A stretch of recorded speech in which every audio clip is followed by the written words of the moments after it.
नमस्कार विद्यार्थियों। पिछले कुछ वीडियोस में हमने केंद्रीय प्रवृत्ति के विभिन्न मापों को समझा था, उनका अर्थ भी समझा था और उनकी कंप्यूटेशन कैसे की जाती है व्यवहारिक प्रश्नों में, वो भी हमने समझी थी। केंद्रीय प्रवृत्ति के माप किसी भी श्रेणी के एक वैल्यू जो पूरी श्रेणी का प्रतिनिधित्व करता है वो होता है, परंतु वो जो वैल्यू हम कंप्यूट कर रहे हैं केंद्रीय प्रवृत्ति के माप का, वो हमें ये नहीं बताता कि श्रेणी की बनावट कैसी है, संरचना कैसी है, पद मूल्यों में विस्तार कितना है। तो श्रेणी की बनावट, संरचना, पद मूल्यों में विस्तार, इन बातों को जानने के लिए अपकिरण के माप की आवश्यकता होती है। Measures of dispersions are required to measure the variance in various values given in the frequency distribution or distribution। तो बाउले ने भी कहा है अपकिरण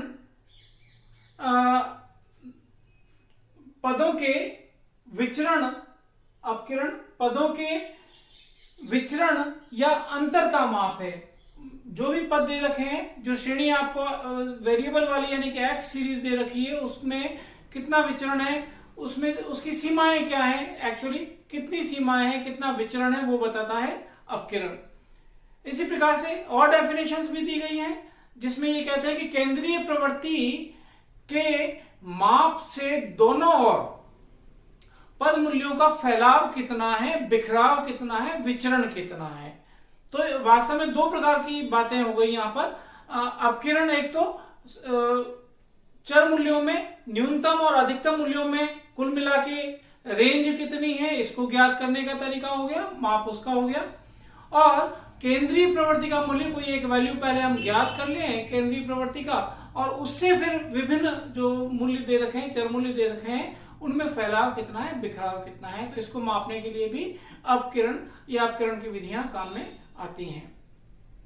जब हम अपकिरण की तरीकों की बात करते हैं तो वास्तव में निरपेक्ष और सापेक्ष, एब्सोल्यूट मेजर और रिलेटिव मेजर, दोनों तरीके के मेजर्स हम ज्ञात करते हैं। एब्सोल्यूट का मतलब हो गया कि जिस यूनिट में आपको एक्स सीरीज दे रखी है उस यूनिट में आपका जो वैल्यू ऑफ डिस्पर्सन है वो आएगा। परंतु सापेक्ष में क्या है, तुलना अगर हमें करनी है दो श्रेणियों की, दो अवधियों की, एक कंपनी की दूसरी कंपनी के मूल्यों की, तो ऐसी स्थिति में सापेक्ष माप काम में आता है। प्राय वो प्रतिशत में या व्यक्त किया जाता है।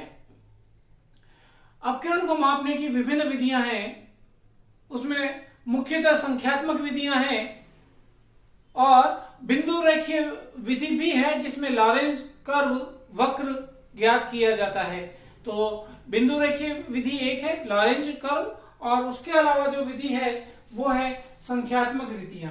आज हम इसको समझने का प्रयास करते हैं कि ये विधियां क्या है और इनकी गणनाएं डिस्पर्सन की कैसे, अपकिरण की कैसे की जाती है। संख्यात्मक रीतियों में पहले हम लेते हैं सीमा रीतियों को। सीमा रीतियां ये कहते हैं, रेंज मेथड्स ये बतलाते हैं कि जो वैल्यूज हैं उन वैल्यूज में न्यूनतम और अधिकतम जो भी वैल्यूज हैं उनमें फैलाव कितना है, बिखराव कितना है। तो पहली विधि है इसमें रेंज मेथड। रेंज में कंप्यूट करते हैं हाईएस्ट वैल्यू और लोएस्ट वैल्यू। इंडिविजुअल सीरीज है तो सीधा ही दिख जाएगा, डिस्क्रीट है तो भी हमें दिख जाएगा, एक श्रेणी में से लेना है, फ्रीक्वेंसी काम में नहीं आएगी। ऐसे कंटिन्यूअस सीरीज है तो समावेशी अगर प्रश्न में आपको दे रखी है या लेस देन मोर देन की सीरीज दे रखी है तो पहले समान अंतराल के ग्रुप्स बना लें, फिर उन ग्रुप्स में देखें सबसे कम वाला वैल्यू कितना है एक्स सीरीज में उन ग्रुप्स में, और सबसे अधिक वाला वैल्यू कितना है। उस प्रकार से ये हाईएस्ट एंड लोएस्ट वैल्यू, सबसे अधिक मूल्य और सबसे कम मूल्य एक्स श्रेणी में देखा जाता है। अगर हमें तुलना करनी है तो कोएफिशिएंट ऑफ रेंज कंप्यूट किया जाता है। हाईएस्ट में से लोएस्ट वैल्यू को घटाइए और हाईएस्ट प्लस लोएस्ट वैल्यू जो योग है इसका, तो इस डिफरेंस में इसके योग का भाग दे दीजिए।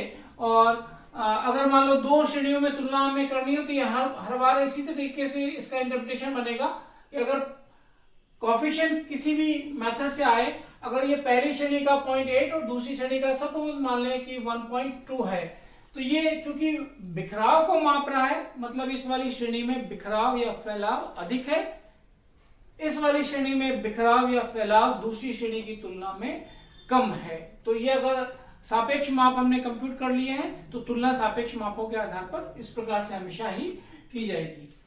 दूसरी रीति है अंतर चतुर्थक विस्तार रीति, इंटर क्वार्टाइल रेंज मेथड। हमने पिछले वीडियोस में केंद्रीय प्रवृत्ति के माप में पढ़ा है। चतुर्थक होते हैं Q1 और Q3। Q1 मतलब निचला या प्रथम चतुर्थक और Q3 का मतलब अपर क्वार्टाइल या तृतीय तीसरा चतुर्थक, ऊपर वाला चतुर्थक। तो यहां पर आप देख रहे हैं IQR इंटर क्वार्टाइल रेंज कैसे कंप्यूट करते हैं, थर्ड क्वार्टाइल में से फर्स्ट क्वार्टाइल को माइनस कर दें। यही मिड 50% भी है, मिड 50% रेंज भी इसी को कहते हैं, क्योंकि Q1 क्या है 0 से 25% और Q3 हम कंप्यूट करते हैं तो वो होता है 0 से 75%। तो 0 से 75% में से 0 से 25% अगर हम हटा देंगे तो जो बचेगा वो मिड 50% रेंज बच जाएगी। और अगर हमें तुलना करनी है तो हमेशा कोएफिशिएंट कंप्यूट करें। कोएफिशिएंट ऑफ IQR इन दोनों के अंतर में इन दोनों क्वार्टाइल्स का योग का भाग हम दे देंगे तो ये कोएफिशिएंट ऑफ IQR आ जाएगा। तुलना उसी प्रकार से श्रेणियों में कोएफिशिएंट के आधार पर करते हैं। फिर है क्वार्टाइल डेविएशन मेथड या semi inter quartile range method. ये कंप्यूट होता है Q3 माइनस Q1/2, सेमी इसका आधा कर लिए। तो यही चीज है, परंतु यहां पर जब हम निरपेक्ष माप में कंप्यूट कर रहे हैं, एब्सोल्यूट मेजर जब हम निकाल रहे हैं तो यहां पर डिवाइड बाई 2 कर रहे हैं, क्योंकि ये सेमी अर्ध अंतर चतुर्थक रीति है। कोएफिशिएंट निकालेंगे इस मेथड में तो कोएफिशिएंट उसी तरीके से निकलेगा जैसे कि ऊपर अंतर चतुर्थक विस्तार रीति में था, Q3 minus Q1 divided by Q3 plus Q1, यानी कि तृतीय और प्रथम चतुर्थक के अंतर में तृतीय और प्रथम चतुर्थक के योग का भाग देकर तुलना उसी प्रकार से करेंगे कि जिसमें कोएफिशिएंट ज्यादा आता है उसमें वेरिएशन ज्यादा है, बिखराव या फैलाव ज्यादा है दूसरी श्रेणी की तुलना में। शतमांक विस्तार रीति में अगर हम देखें तो ये भी हमने पिछले केंद्रीय प्रवृत्ति के माप में पढ़ा है, समझा है। ये होता है percentile range. Percentile range PR is P90 minus P10। तो ये देखें तो ये क्या चीज हो गया, मिड 80% हो गया, मिड 80% हो गया, क्योंकि P10 का मतलब 0 to 10 and P90 means 0 to 90%। तो 0 to 90% minus 0 to 10 is mid 80%, क्योंकि शुरू का 10% भी छूट गया और लास्ट का 10% भी छूट गया, तो बीच का 80% रह गया। तो शतमांक विस्तार रीति प्राय P90 माइनस P10 से ज्ञात होती है। यहां पर अगर आप D9 decide दशमक D9 minus D1 भी करेंगे तो सेम रिजल्ट आएगा, क्योंकि वो भी मिड 80% को ही व्यक्त करता है। तो इस प्रकार से हम संख्यात्मक रीतियों का प्रयोग हम यहां पर कर लेते हैं। संख्यात्मक रीतियों में जो ये सारी रीतियां थी वो सीमा रीतियां थी। अगर दूसरी बात हम करें तो संख्यात्मक रीतियों का दूसरा हिस्सा है वो है विचलन माध्य रीतियां। विचलन माध्य रीतियां,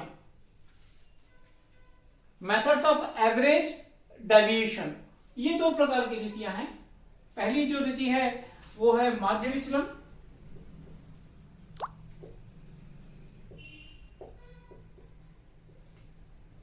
रीति मीन डेविएशन मेथड। इसमें जो निरपेक्ष माप है वो है ये माध्य विचलन रीति में हमें विचलन लेना है। दिए गए प्रश्न में जो वेरिएबल्स दिए हुए हैं, विभिन्न मूल्य दिए हुए हैं, पद मूल्य दिए हुए हैं, उनका विचलन हमें लेना है किसी माध्य से। तो माध्य वो माध्य यानी कि मीन हो सकता है, x बार हो सकता है, वो मध्य का यानी कि m मीडियन हो सकता है, वो मोड यानी बहुलक यानी z हो सकता है। इन तीनों में से कोई सा भी माप लिया जा सकता है, पर प्रायः z काम में नहीं लिया जाता, माध्य और मध्यिका काम में लिए जाते हैं, और इसमें भी मध्यिका को इसका सर्वोत्तम माप माना जाता है। तो अगर हम यहाँ पर मध्यिका से डेविएशन ले रहे हैं तो यहां पे मध्यिका का जो सिंबल है, median symbol is M, so use M here. अगर हम एक्स बार से डेविएशन ले रहे हैं तो यूज एक्स बार हियर। अगर हम डेविएशन जेड से ले रहे हैं तो दिस इज द डेल्टा, इसे हम मीन डेविएशन बोलते हैं, मीन डेविएशन फ्रॉम मीडियन। बहुलक से लेंगे तो मीन डेविएशन फ्रॉम मोड, यहां पे z सिंबल आ जाएगा, और अगर माध्य से लेंगे तो यहां पर x बार सिंबल आ जाएगा। सूत्र में एक ही का लिख रहा हूं यहां पर m के आधार पर। तो mean deviation from median is,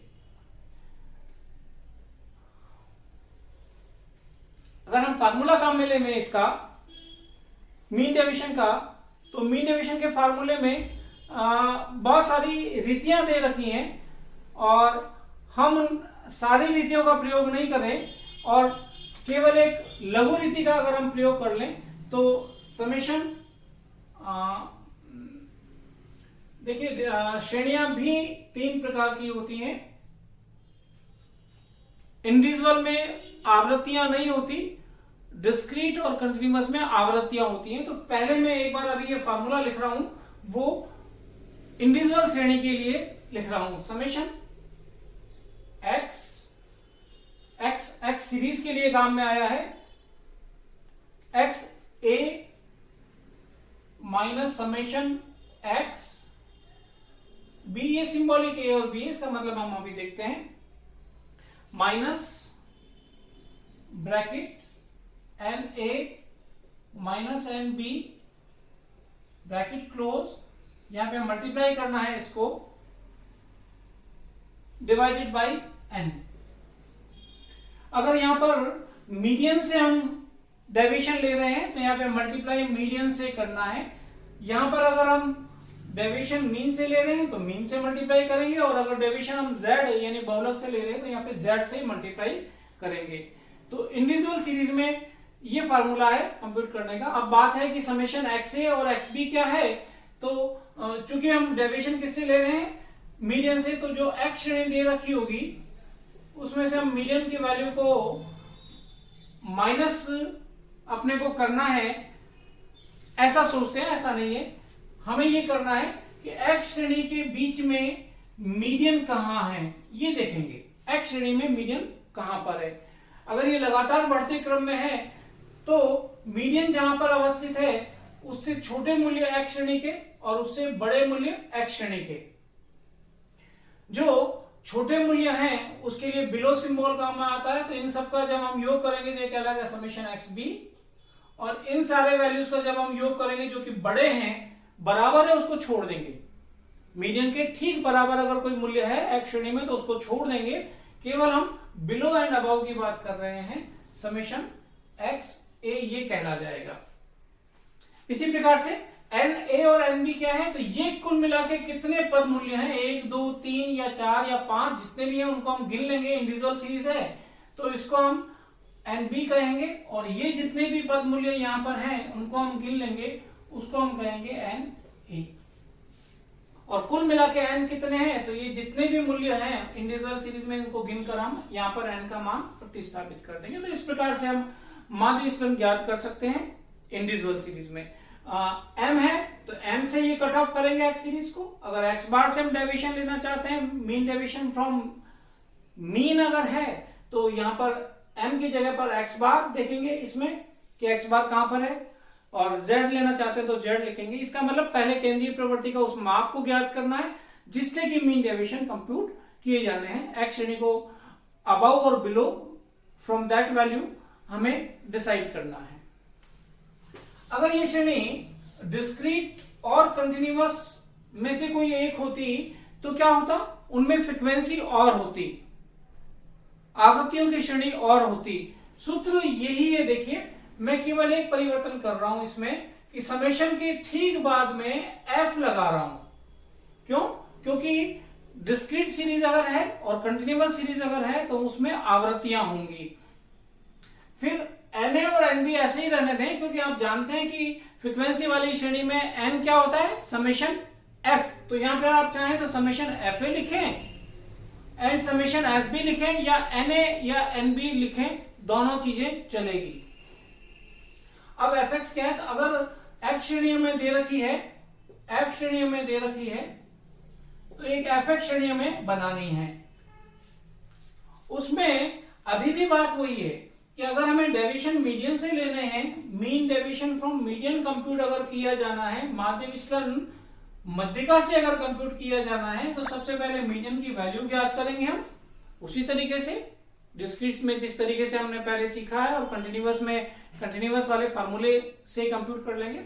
उसके बाद में एम से अभी भी एक्स श्रेणी को ही कट ऑफ करना है, एफ एक्स को नहीं करना है, एक्स को, और एक्स में जो वैल्यूज इससे बिलो हैं और ये वैल्यूज उससे अबाव होंगे, अगर ये आरोही क्रम में व्यवस्थित है तो बीच में कहीं पर एम होगा।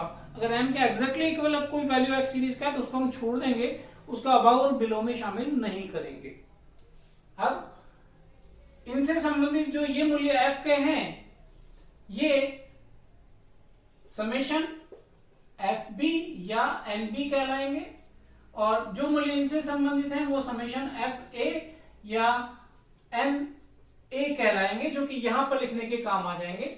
जब आपने एफ एक्स सीरीज बनाई है तो इन्हीं से संबंधित ये मूल्य समेशन एफ एक्स बी कहलाएंगे, जो भी वैल्यूज यहां पर आपने एफ एक्स सीरीज की निकाली है। और अगर ये वैल्यू यहां पे देखें तो ये समेशन एफ एक्स ए कहलाएंगे, जो यहां पर और यहां पर क्रमशः प्रतिस्थापित किए जाएंगे, और एक आवृत्ति समांक माला में फ्रीक्वेंसी का जो योग होता है वो एन, वो समेशन एफ यहां पर प्रतिस्थापित कर दिया जाएगा। तो इस प्रकार से हम माध्य विचलन रीति का प्रयोग कर सकते हैं इंडिविजुअल और डिस्क्रीट में। यद्यपि कई सारे मेथड है, परंतु हमने इसमें से एक लघु रीति या शॉर्टकट मेथड को यहां पर समझने का प्रयास किया है। तो इंडिविजुअल और डिस्क्रीट का फार्मूला करीब एक ही है, बस यहां पर फर्क क्या है, समेशन के बाद में दो जगह पर अगर हम एफ लगाते हैं तो ये डिस्क्रीट और कंटिन्यूअस का फार्मूला है, और ये हटा दें तो ये इंडिविजुअल का फार्मूला हो जाएगा। फिर अगर हमें मीन डेविएशन फ्रॉम मीडियन चाहिए तो यहां पर एम और यहां पर M, mean deviation from mean चाहिए तो यहां एक्स बार और यहां एक्स बार, और मीन डेविएशन फ्रॉम जेड चाहिए तो यहां जेड और यहां पर जेड ले लें। सबसे पहले उस जिससे कि हमें विचलन निकालने उसकी कंप्यूटेशन कर लें, और फिर एक्स सीरीज को कट ऑफ करके आवश्यक मूल्य को कंप्यूट कर लें। तो ये थी संख्यात्मक रीति में विचलन माध्य रीतियों में पहली रीति माध्य विचलन रीति। अब हम दूसरी रीति लेते हैं जो बहुतायत काम में आती है, वो है प्रमाप विचलन रीति।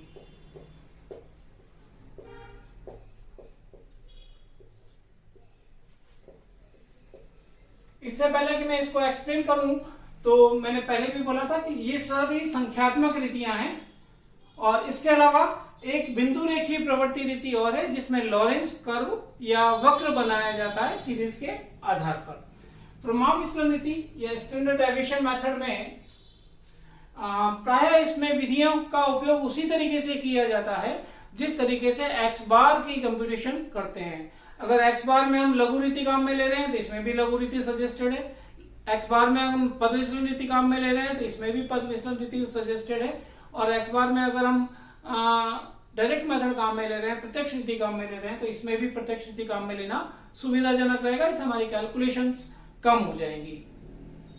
मैं यहाँ पे प्रारंभिक तौर पे समझाने के लिए स्टैंडर्ड डेविएशन का जो सिंबल है एस डी लिखे या ये साइन लगाए। वास्तव में ये सिग्मा का साइन है, पर बोलचाल में हम इसको एस डी बोला करेंगे। एस डी इज, चाहे इसकी जगह एस डी ऐसे भी लिख सकते हैं, S D is under root summation D square upon N, और डी का मतलब यहां पर क्या होता है, ये बहुत महत्वपूर्ण है, आप ध्यान रखिएगा, एक्स में से एक्स बार का घटाना, न कि एज्यूम मीन का घटाना, अपॉन एन। एस डी का कंप्यूटेशन ऐसे कर सकते हैं, आप यहां पर कहीं पर भी एफ नहीं देख रहे हैं, फ्रीक्वेंसी नहीं देख रहे हैं, इसका मतलब ये व्यक्तिगत समांक माला की बात हम कर रहे हैं। तो ये प्रत्यक्ष रीति भी है और ये हम इंडिविजुअल सीरीज में कंप्यूटेशन ऐसे कर सकते हैं। तो प्रत्यक्ष रीति का उपयोग डिस्क्रीट सीरीज में भी हो सकता है, प्रत्यक्ष रीति का प्रयोग सतत श्रेणी में भी होता है, परंतु फिलहाल हम स्टैंडर्ड डेविएशन में देख रहे हैं कि प्रत्यक्ष रीति का प्रयोग करें इंडिविजुअल में इस सूत्र के आधार पर। और अगर हमें डिस्क्रीट सीरीज में करना है तो अक्सर लघु रीति का प्रयोग किया जाता है, इसमें शॉर्टकट मेथड का प्रयोग किया जाता है। तो एसडी का जो फॉर्मूला होगा वो समेशन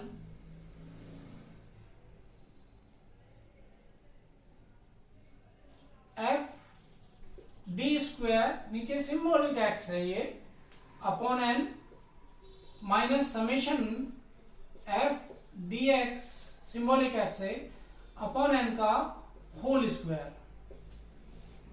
जो यहां के डी में और यहां के डी में अंतर है वो महत्वपूर्ण है कि यहां पर डी का मतलब क्या है, एक्स में से एक्स बार को घटाना। जब हम सीरीज बनाएंगे तो एक्स में से पहले एक्स बार कंप्यूट कर लेंगे और फिर उस एक्स बार को सब्ट्रैक्ट करेंगे, एक डेविएशन की सीरीज बनेगी, इसको हम वो डी बोलेंगे।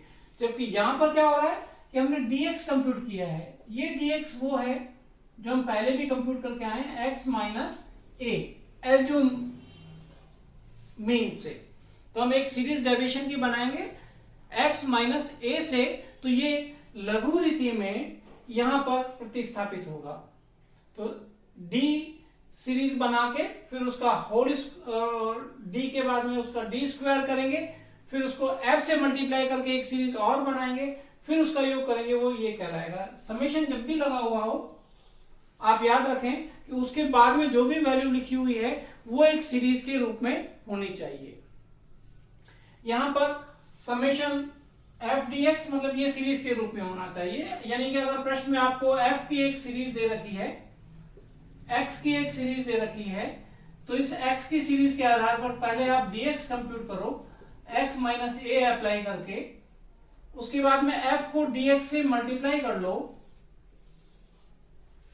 उसके बाद में एफ डी स्क्वायर एक्स कैसे निकालेंगे, याद रखें होल स्क्वायर नहीं करना है इसका, जो अक्सर गलती हो जाती है। अगर होल स्क्वायर इसका करते हैं तो वो F square D square x है, जबकि हमें केवल एफ डी स्क्वायर एक्स चाहिए।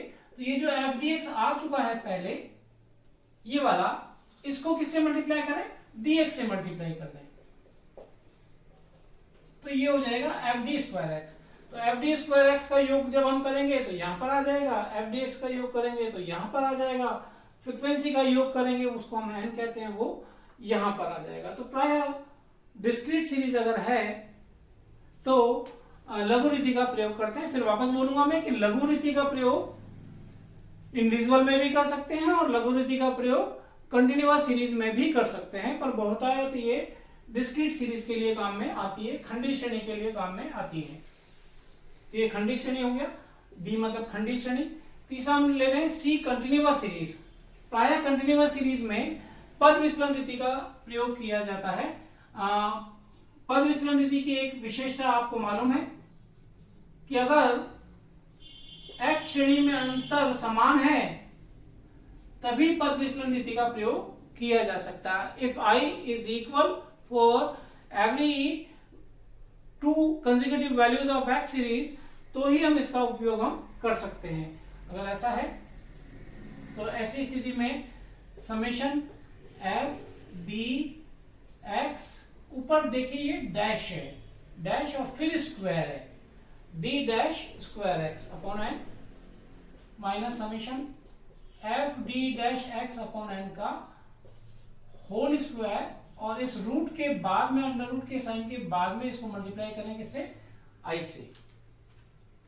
तो यहां पर आप जो देख रहे हैं वो डी डैश एक्स देख रहे हैं। तो डी डैश एक्स क्या है, एक्स में से ए को घटाना और आई का भाग लगाना। ये हमने पहले भी प्रयोग में लिया है, जब मीन की कंपटीशन हमने की थी तो स्टेप डेविएशन में ये तरीका काम में लिया था। तो इस प्रकार से प्राय हम कॉन्टिन्यूअस सीरीज में स्टेप डेविएशन का मेथड का यूज करके प्रमाण विचलन ज्ञात कर सकते हैं, एसडी ज्ञात कर सकते हैं। फिर वापस वही बात फिर दोहराऊंगा कि ये जो पद विचलन रीति है वो उसका प्रयोग इंडिविजुअल सीरीज व्यक्तिगत समकमाला में भी किया जा सकता है और खंडित समकमाला में अपकिरण को ज्ञात करने के लिए, एसडी को ज्ञात करने के लिए भी किया जा सकता है। अब बात हम करेंगे, ये सारे थे निरपेक्ष माप, यानी कि इसके आंसर्स जो आएंगे, जो रिजल्ट आएगा उसकी यूनिट वही होगी जो कि एक्स श्रेणी की यूनिट है। अगर एक्स श्रेणी में रुपया लिखा हुआ है तो यहाँ पर ये रुपया हो जाएगा, प्राप्तांक लिखा हुआ है तो प्राप्तांक हो जाएगा। परंतु जब हम तुलना करें तो किससे करते हैं? निरपेक्ष माप से नहीं कर पाते हैं हम उसे तुलना हमेशा दो श्रेणियों की सापेक्ष माप से करते हैं। तो C stand for coefficient of SD, ये होता है SD अपॉन x बार। तो ये ज्ञात करें हम कोएफिशिएंट ऑफ SD, प्रमाप विचलन गुणांक ज्ञात करें और इससे आप तुलना करें x श्रेणी और y श्रेणी की, जो दो या विभिन्न श्रेणियां दे रखी हैं उनकी आपस में। प्राय हम तुलना के लिए कोएफिशिएंट ऑफ वेरिएशन भी काम में लेते हैं और इसका सिंबल यही, सूत्र यही है, SD अपॉन x बार, बस मल्टीप्लाई करना है इसको 100 से, यानी कि प्रतिशत में अगर यही चीज निकाल ली जाए, ये वाली चीज, तो ये कोएफिशिएंट ऑफ वेरिएशन CV, या कुछ बुक्स में इसको COV भी कहते हैं, कोएफिशिएंट ऑफ वेरिएशन, ये कंप्यूट किया जाता है। तो प्राय इससे तुलना नहीं करके, ये तुलना के लिए कॉमनली काम में लिया जाने वाले वैल्यू है, प्रतिशत आ जाएंगे,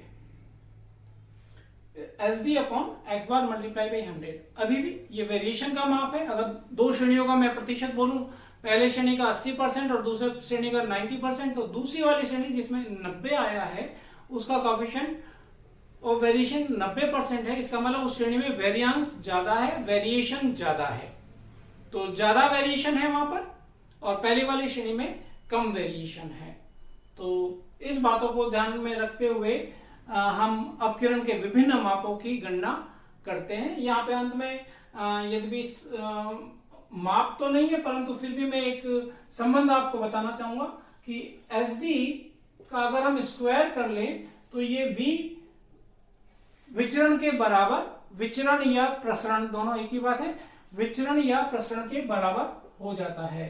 और अगर हम V का अंडर रूट कर दें तो वो किसके बराबर हो जाएगा?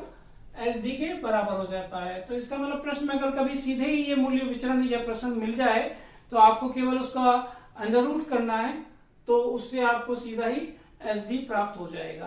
कुछ सवाल सीधे भी दिए गए होते हैं। तो इस प्रकार से संख्यात्मक रीतियों, और एक मैंने यहाँ पे लिखा नहीं है परंतु बिंदु रेखीय रीति जिसमें लॉरेंस कर्व होता है, वक्र, इन रीतियों के आधार पर अपकिरण के ये सारे माप हैं और किसी भी श्रेणी की बनावट या संरचना या प्रसार कितना विस्तार है न्यूनतम और अधिकतम मूल्यों में, या केंद्रीय मूल्यों से कितना विस्तार है, इस बात को ज्ञात किया जाता है इन सारी रीतियों के द्वारा। धन्यवाद।